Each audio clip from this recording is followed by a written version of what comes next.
be element of skill in it or element of chance in it, but essentially all the three are gambling. And even by the existing rules, they are treated so, and also treated uniformly without any differentiation between one and the other and the third. And all of them are taxed at 28%.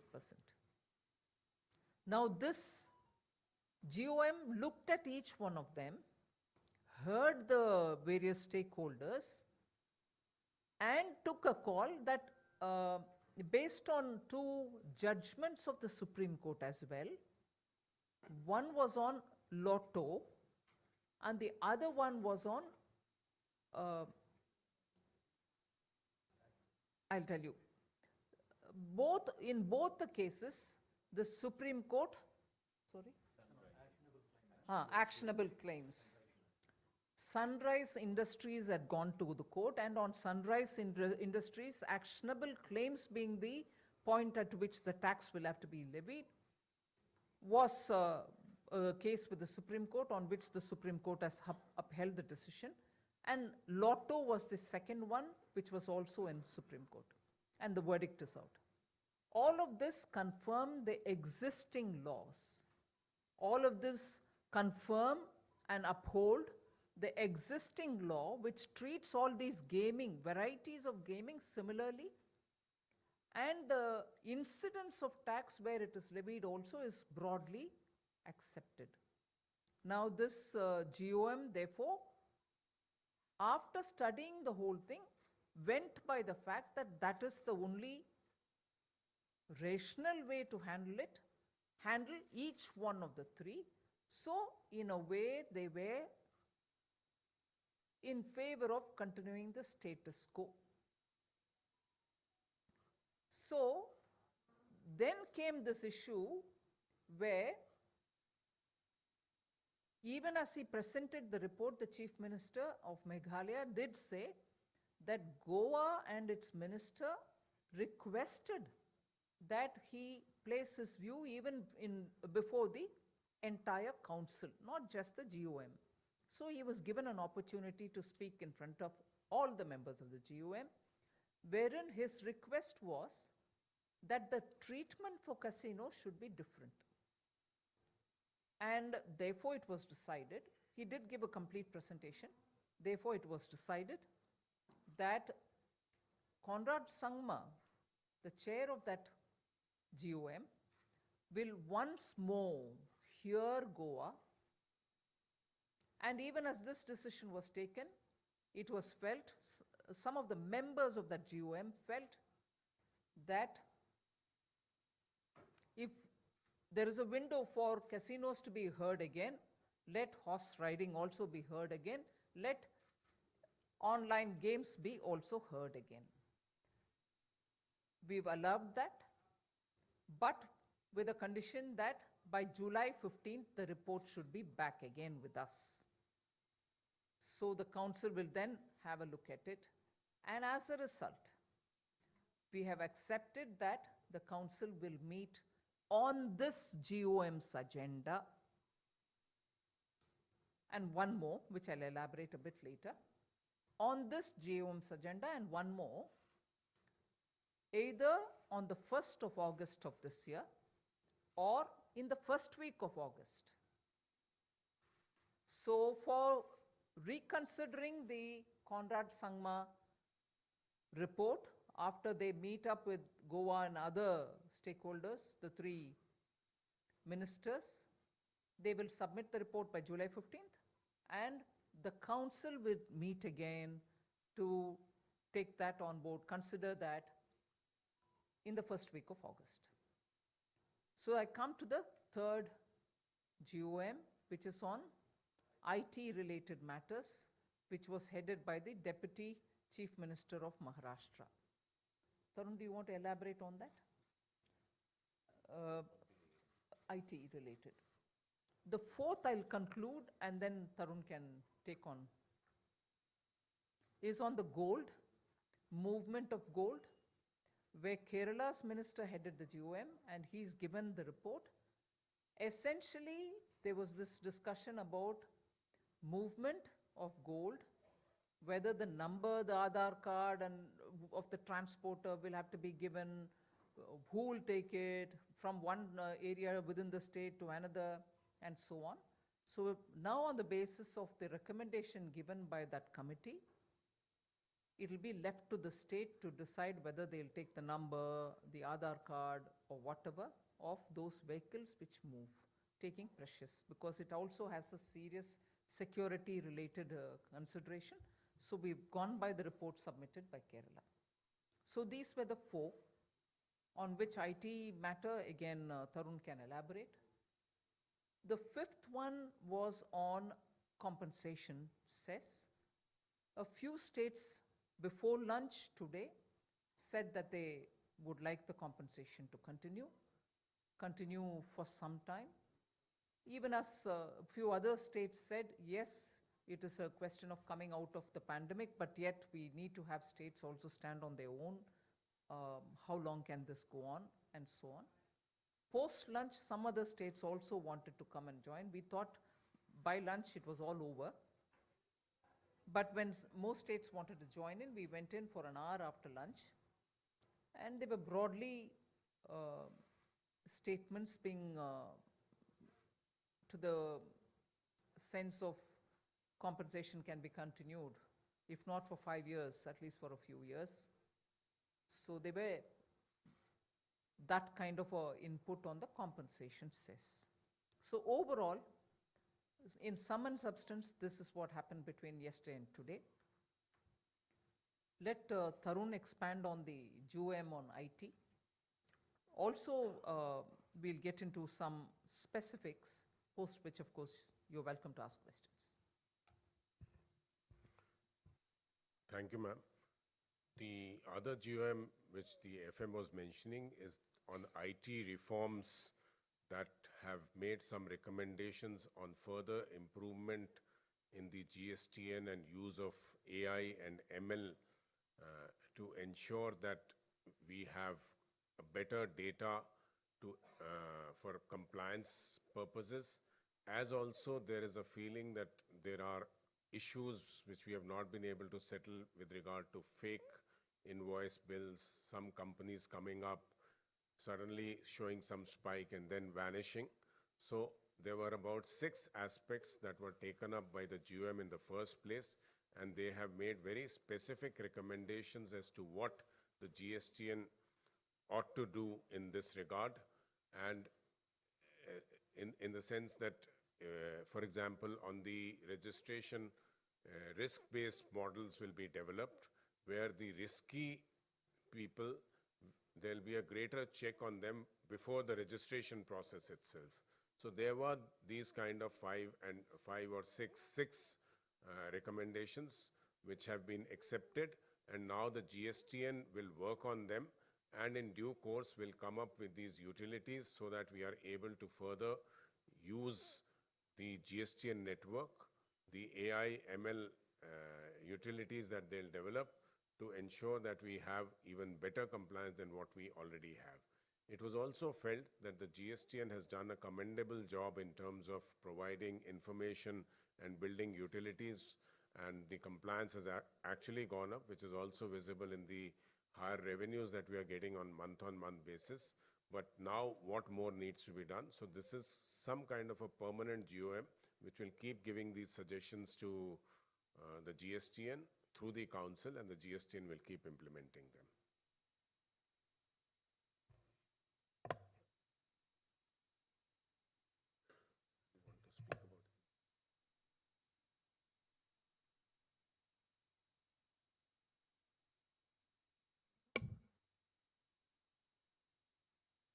Opening the floor for question answer. First from Chandigarh group. I will rotate the question from Chandigarh and Delhi parallel. Please, from Chandigarh, request from Chandigarh group. Anyone? Meghna. Oh, but no one raised the hand. No, from Chandigarh. From Chandigarh. Okay, you are there. Please. Give to, yeah, Mike, please, in the central row. Please introduce first. Yeah, hi, I'm Vijay C. Roy from Tribune. So my question is, you mentioned about rate rationalization. So when the committee is likely to give submit report, is there any timeline? The committee has been given an extension of 3 months. So we expect that by that time they'll be able to further deliberate on that and give us their recommendations, which can be taken to the council meeting. Second, Meghna, first row. Ma'am, Meghna Mittal from ET Now. You said this additional agenda of extension of GST compensation cess that was raised was discussed. Is the center going to discuss it amongst themselves and then get back to the states on this, firstly? And secondly, all the rate decisions that have been announced, by when will it be implemented? Well, I've heard, as I said, some states speak. All of us have heard them.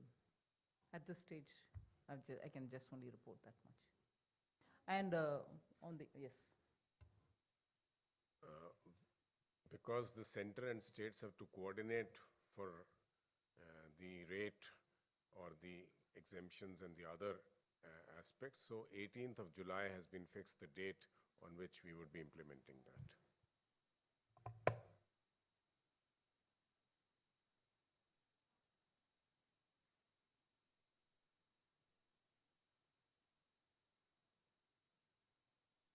Any question from Chandigarh group? Your turn. Or please, second, mid one. Please introduce. Hello, I'm Ankush Kohli from Z Punjab, Haryana, Himachal. As Harpal Chima, Finance Minister of Punjab, also participated in the council meet. What did he demanded for the Punjab?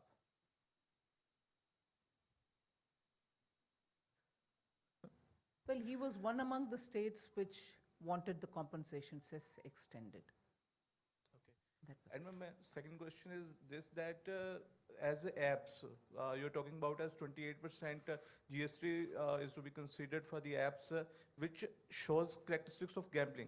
Is this only for that apps which shows characteristic of gambling or all online apps? Yes, it was for online games. Whichever app promotes online games will be, and that anyway is now going to be reconsidered, and by 15th of July they'll give a report. Shashir from Delhi. Oh, there was somebody else from... I will come back, rotate. Oh, I'm rotating. Okay. Good evening, ma'am. Shishir here. Ma'am, my question is that when you are going for doing away with exemptions and also IDS thing, so rates of many of the items will go up. Considering the rate of inflation is very high, so what kind of inflationary impact you are seeing? First thing, let me say before I'll allow Tarun to expand on. See, inflation is not only your, mine, or any particular state's concern. All ministers who were there are aware of it. They're all looking at the system, keeping that in mind. So decisions taken by the council are not as though are being taken in isolation. So I want the friends in the media to please realize it's a good question to ask, but elected representatives who are part of the GST Council are fully conscious of it when they take their decision on it. Mid-row. Council were considered by the GST Council in full, and more or less all of them have been accepted. Ma'am, one last clarity, ma'am, on the virtual digital asset. Fitment Committee suggested that it should be given to Haryana and Karnataka. So what should be given to Haryana and Karnataka? The detailed study of virtual digital asset in context of GST, it was suggested to give it to Haryana. This has been reported Any in the from- media, so you should from ask the Delhi. media. Whoever reported it, please answer, Shrimi, but... Ma'am, that's the Fitment Committee suggestion, actually. No, it may be a Fitment Committee suggestion, but I'm not aware. I didn't bring it to the council, nor was there a discussion. But if there was a discussion in some Fitment Committee somewhere. Chandigarh group. Please. I take mic. I can't Please, hear you. please take mic. As it was stated that there were 16 or 17 states which demanded for this revenue compensation period should be extended beyond June 30. So is there any decision on this? What is going to be the fate of this thing? This is just the clarity which we wanted. I've answered that question with clarity. Is this going to be extended or not? That is what. He's just answered that question to two of your colleagues. Kindly listen to what is happening. Hi, Ma'am, Girish. Next, Garish from Delhi. Ma'am, Girish from Mint. Ma'am, since the GOM on systems has recommended so many measures to improve the efficiency of the GST system, would you still be needing a major rate rationalization exercise which will affect the consumers? Because anyway, if tax evasion is being addressed and revenue buoyancy is there, consumers could probably be But spared. Girish, I'm surprised you are asking this question, yeah. See, it's one thing for the technology to correct any anomalies or any kind of inefficiency, and therefore have a positive bearing on the collection. Anyone? But, no, if sorry. you don't mind. Sorry. But if you would definitely be cognizant of the fact that the revenue neutral rate, even by the RBI study, has been breached to the disadvantage of the system. Where it was 15.5, which was agreed to be the revenue neutral, it had already come down to 11.8 or 6 or something. That requires a correction, because if you're directly linking with buoyancy and then saying this doesn't have to be corrected, it results in an increase, is also making up for, as in when it happens, not today, is also making up for the kind of inefficiencies which have appeared now, or the collateral of which is being borne by some other activities in that value chain. So those are sitting quiet waiting for us to do the correction, because the collateral of having come down from the neutral rate has hit some sectors. And at a time when we are looking at wanting people to come and invest in every element of the value chain, some are not drawing investments. Only because we've done this in terms of, look at the rate, bring it down, without fully assessing the bearing on the whole system. So rate rationalization is something which the GOM is definitely looking at it from this point of view also. Chandigarh group. Anyone? The decisions regarding rate inversion correction and withdrawal of exemptions, is there an assessment of the revenue impact of it? I mean, we'll be saving on the refund outflow and all. And second question is about casinos. You said chips 8,000, I'm giving you back 2,000. The question was, will he be taxed on the 10,000 or will he be taxed on the 8,000 that he actually ended up spending? There were difference of views on that. Like that, there were also questions of whether individual, once he gets into the casino, the various things that he does, at each one of them, where there is a payment made and a bill given, can there be a taxation on it? Because that will help in having varying taxation, varying rate of taxation. For food something, for drinks something, for something else something. But is that going to be possible practically?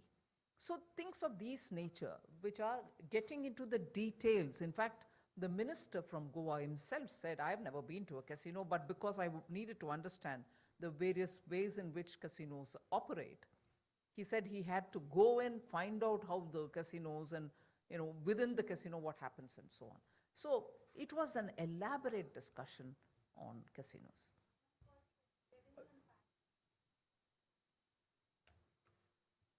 The inverted duty,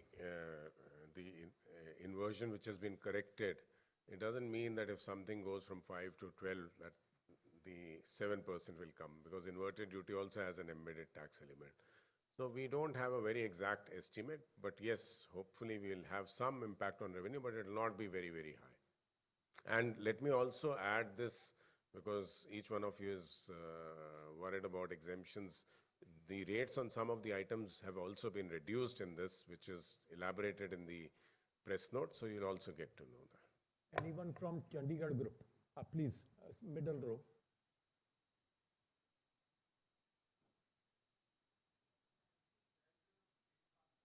Of the GST automatic. The clarity whether the issue of covering cryptocurrencies under GST was also taken up in today's meeting? No. And ma'am, also there is no clarity whether cryptocurrencies, they come under goods category or services category. So has there any decision been made by the government on this? No. Last 2 days, the GST, nothing was discussed on this. Okay. Prakash. Ma'am मैं आलोक हूँ CNBC आवाज़ से। मेरा सवाल है कि छोटे और MSME कारोबारी काफ़ी लंबे समय से मांग कर रहे थे कि उन्हें भी ऑनलाइन प्लेटफॉर्म या ई-कॉमर्स में पार्टिसिपेट करने का मौका मिलना चाहिए। उनको लेकर कोई डिसीजन हुआ है जीएसटी काउंसिल में? हुआ है। क्या किस तरह से उनको राहत मिलेगी मैम? ऑनलाइन जो बिजनेस करते हैं उनके जैसे ही ऑफलाइन वाले भी अब से कर पाएंगे। एक आध उसमें डिटेलिंग भी है।